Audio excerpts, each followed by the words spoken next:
সাফ কথা চ্যানেলে আপনাদের সকলকে স্বাগত। বন্ধুরা, নতুন একটি ব্লগ শুরু করলাম।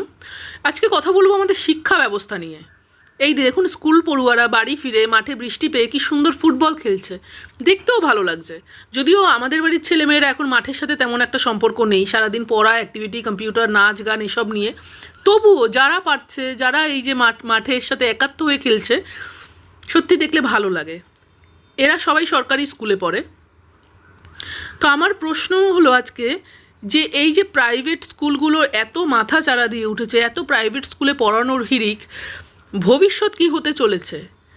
বাচ্চারা খেলছে, সব দেখছি, সব ভালো লাগছে, কিন্তু আপনারা বলুন তো, আগের শিক্ষা ব্যবস্থা আর এখনকার শিক্ষা ব্যবস্থার মধ্যে কতটা তফাৎ? আজকে স্কুল বললেই যেটা সবাই বলে, স্কুলে এত ছুটি, এত ছুটি। আপনারা বলুন তো, এত ছুটি দেওয়ার উদ্দেশ্য কি? একটা পূর্ব পরিকল্পিতভাবে শিক্ষা ব্যবস্থাটাকে শেষ করে দেওয়া হচ্ছে। আমরা অনেকে বুঝতেই পারছি না। আমরা বলছি যে মাস্টারমশাইরা এত ছুটি পায়, কিন্তু ছুটিটা দেয়া হয় কেন, কে দেয়, উদ্দেশ্য কি, সেটা কখনো একবার ভেবেছেন? গরমের ছুটি 1.5 মাস 2 মাস, পুজোর ছুটি 1 মাস আছে, করোনাকালে প্রায় 20 মাস স্কুল বন্ধ ছিল। তার একটা কারণ ছিল, কিন্তু শেষের দিকে সব রাজ্যে স্কুল খুলে গেলেও পশ্চিমবঙ্গে খুলছিল না। তখন বামপন্থী কিছু সংগঠন আন্দোলন করেছিল, তারপরে স্কুল খোলে। তো এই যে শিক্ষক সমাজকে কালিমালিপ্ত করার চেষ্টা, এটাই বা কেন? আগে মাস্টারমশাইয়ের সম্মান ছিল। আগে মাস্টারমশাই বললে সবাই রাস্তায় একবার দাঁড়িয়ে স্যারদের দেখে দাঁড়াতো। আর এখন আপনি মাস্টারমশাইয়ের কথা বলবেন তো শুধু একটা কথাই বলবো, এদের তো অনেক মাইনে। স্বাভাবিক, সেটা আমরা জানি, তাদের অনেক মাইনে।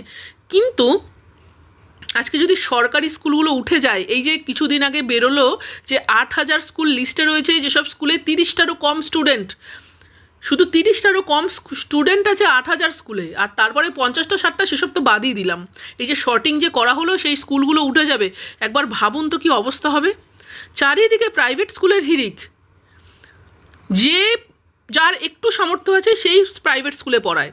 আপনার সামর্থ্য আছে, আপনি পড়াবেন, স্বাভাবিক। কিন্তু যার সামর্থ্য নেই, যেই ছেলেটা আতপেটা খেয়ে স্কুলে এসে দুপুরবেলা মিড ডে মিল খাবে বলে স্কুলে আসে, তার অবস্থা ভাবুন তো। প্রাইভেট স্কুলে অনলাইন ক্লাস হয়, তাহলে সরকার ব্যবস্থা করতে পারে না কেন যে সরকারি স্কুলেও ছুটির সময়গুলো তো অনলাইন ক্লাস হবে? সরকার তো মোবাইল দিচ্ছে, ট্যাব দিচ্ছে, টাকা দিচ্ছে, ঐক্যশ্রী দিচ্ছে, শিক্ষাশ্রী দিচ্ছে, তারপরেও কেন তৈরি করতে পারে না ইনফ্রাস্ট্রাকচার? আজকে সবাইকে আমরা বলতে শুনি যে অনলাইন ক্লাসে কি পড়া হয়, আমরা এগুলো মাঝে মাঝেই বলতে শুনি গরমের ছুটিতে যখন অনলাইন ক্লাসগুলো হয়। কিন্তু তারপরেও তো সেই অনলাইন স্কুলের ওপর প্রচুর ভরসা, যখন ছুটির সময় সরকারি স্কুলগুলো বন্ধ থাকে, প্রাইভেট স্কুলগুলোতে ক্লাস হয়। এগুলো তো আমরা প্রত্যেকেই জানি। এই যে টাকা দিচ্ছি, এই যে ল্যাপটপ নয়, সরি, ট্যাব দেওয়া হচ্ছে মোবাইল কেনার জন্য, বা ট্যাব কেনার 10,000 টাকা, তাহলে সেই টাকাটা তো অন্য কাজেও ব্যবহার করা যায়। আজকে একটা এইচএসের ছেলেকে যদি আমি হাতে ফোন দিয়ে বলি তুমি বাজে কিছু দেখবে না, এটা 11-এর ছেলেকে বলি, সেটা কি সম্ভব? এক সময় সরকারি স্কুল থাকবে না, প্রাইভেট স্কুল থাকবে। আজকে যেই প্রাইভেট স্কুলে আপনি 1,000 টাকা দিয়ে বাচ্চাকে পড়াচ্ছেন, যখন এই সরকারি স্কুলগুলো উঠে যাবে, তখন ওই 1,000 টাকা মাইনেটাই 5,000 টাকা হবে। তখন দিতে পারবেন তো? তখন মনে হবে সরকারি স্কুলই ভালো ছিল। এখন যেমন ঠিক মনে হচ্ছে যে বিএসএনএল ভালো ছিল, জিও ভালো নয়। অনেকটা ওই মুকেশ আম্বানির পলিসির মতো, তাই না? যে ফ্রি দিয়ে দিয়ে আপনাকে অভ্যস্ত করে দিল, তারপরে যখন দামটা বেড়ে গেল, তখন আপনার আয়ত্তের বাইরে চলে গেল, তখন আপনার মনে হচ্ছে বিএসএনএল ভালো। একটা দিন আসবে, আমি আপনাদের বলছি, যখন আপনাদের মনে হবে যে সরকারি স্কুল ভালো ছিল, যখন আপনার সামর্থ্যের বাইরে চলে যাবে ফিস দেয়া, ওই সময় কিন্তু বাধ্য হয়ে আপনাকে দিতে হবে, আপনাকে ঘটিবাটি বিক্রি করে দিতে হবে। কারণ আপনি জানেন আপনার জীবনের পুরো সঞ্চয় দিয়ে আপনি আপনার সন্তানকে মানুষ করতে চান। কিন্তু আপনি পারতে পারেন, কিন্তু আরও 5টা মানুষ তো নাও পারতে পারে। তাদের অবস্থা ভাবুন তো। একটা পূর্ব পরিকল্পিত, একটা সুন্দর পরিকল্পনা, যেটা আমরা বুঝতেই পারছি না, সেইভাবে এগিয়ে যাচ্ছে শিক্ষা ব্যবস্থাকে ধ্বংস করার জন্য। ছুটির বাড়বাড়ন্ত, এই বিষয়টি কি আগে ছিল? আগে কি গরম পড়তো না? ঠিক আছে, এখন বিশ্ব উষ্ণায়ন চলছে, প্রচুর গরম পড়ছে, কিন্তু একটা প্রাইভেট স্কুল যদি অনলাইন ক্লাস নিতে পারে, একটা গভর্নমেন্ট স্কুল কেন পারবে না? সরকার কেন সেই জায়গাটা তৈরি করে দেবে না? এটা কি আপনারা কখনো ভেবেছেন? আজকে যদি সেই দিনটা খুব সামনেই চলে এসেছে, যেই দিন আমরা দেখব সরকারি স্কুলে যাচ্ছে না মানুষ, তখন কি হবে এটা একবার ভাববেন। যারা সরকারি স্কুলে চাকরি করে তারা কিন্তু অন্য জায়গায় চলে যাবে, অন্য অফিস বা কিছুতে, সরকার নিশ্চয়ই তাদের চাকরি তো চলে যাবে না, কোনো একটা ব্যবস্থা হবে। কিন্তু আপনার বাড়ির বাচ্চাটার কি হবে? যেই বাচ্চাটা দুপুরে মিড ডে মিল খেতে আসে, সাথে সেই পড়াশুনোও করতে পারে, বাড়ি ফিরে যাকে তাকে কাজ করতে হয়, সেই বাচ্চাটার কি হবে? একবারও ভেবে দেখেছেন? আমরা ধর্ম নিয়ে রাজনীতি করব, আমরা শিক্ষা নিয়ে রাজনীতি করব, আমরা সব কিছুতে রাজনীতি খুঁজব, কিন্তু শিক্ষাটাকে তো আমাদের ছেড়ে দিতে হবে।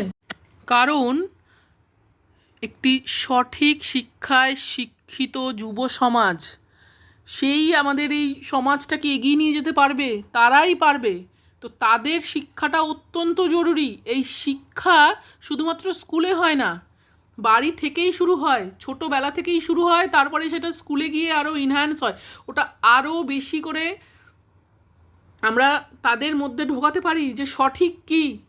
আপনাকে আপনার জীবন ধারণের জন্য ইনকাম করতেই হবে, সেটা আপনি অনেক উপায়েই করতে পারেন, কিন্তু আপনার যে বোধ, আপনার যে বিবেকবোধ, আপনার যে মানসিকতা, সেটা তো তৈরি করবে শিক্ষা। সেই শিক্ষা নিয়ে যদি আমরা রাজনীতি করি, তাহলে কিন্তু আমাদের এই রাজ্য বলুন, আমাদের এই দেশ বলুন, তার কিন্তু উন্নতি বা প্রোগ্রেস যাকে বলে, সেটা কিন্তু সম্ভব নয়। আমি শিক্ষা নিয়ে আজকে কিছু কথা বললাম, আমি ঠিক করেছি আগামীকাল কথা বলবো এই যে বাংলাদেশে যে আন্দোলন হলো আর আমাদের দেশে যে চাকরি প্রার্থীরা রাস্তায় বসে আছে সেই ব্যাপারটা নিয়ে। তো আজকে সংসার প্রায় কমপ্লিট, রান্না বান্না, এই বাবার সাথে মেয়ে একটু এখন খুনসুটি চলছে, আমিও বেরোবো কাজে। বাবাও উঠে গেছে, কিন্তু শেষ মুহূর্তের ঘুম, যেহেতু অনেক ভোরবেলা ঘুমোয় আপনারা জানেন, অনেক প্রায় 4টে 4:30 সময় আমি এখন বেরিয়ে যাচ্ছি। তো মেয়েকে একটু টাটা করলাম, প্রচুর বৃষ্টি, কিন্তু বৃষ্টি হলে তো তেমন কোনো নয়, যে বৃষ্টি হোক রোদ হোক, কাজে বেরোতেই হবে সবাইকে। আমার মতো অনেকেই বেরিয়ে গেছে, ট্রেন ধরেছে, আমি এখন বাস ধরবো। আপনারা সকলে ভালো থাকবেন। যদি ভালো লাগে অবশ্যই আমাদের এই চ্যানেলটিকে সাবস্ক্রাইব করবেন। আপনাদের একটা কমেন্ট আমাদের কাছে প্রচুর মূল্যবান, আমরা প্রত্যেকটা কমেন্টের রিপ্লাই দিই। তো অবশ্যই যদি ভালো লাগে, আরেকবারও বলছি, দয়া করে আমাদের চ্যানেলটি সাবস্ক্রাইব করবেন, আমাদের পাশে থাকবেন। দেখুন কি সুন্দর বৃষ্টি পড়ছে, কিন্তু বৃষ্টি হলে টোটো নিয়ে যে যার কাজ আছে সবাই নিজের কাজে বেরিয়ে গেছে, মোড়ে অনেক টোটোও দাঁড়িয়ে রয়েছে।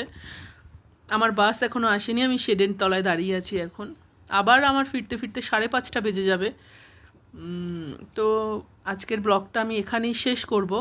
বাসেও উঠে গেছি, বাসে আজকে খুব ভিড়, কারণ টোটোতে আজকে কেউ উঠছে না, টোটোতে উঠলেই তো ভিজবে। ঠিক আছে বন্ধুরা, চলুন, ভালো থাকবেন সকলে, নমস্কার।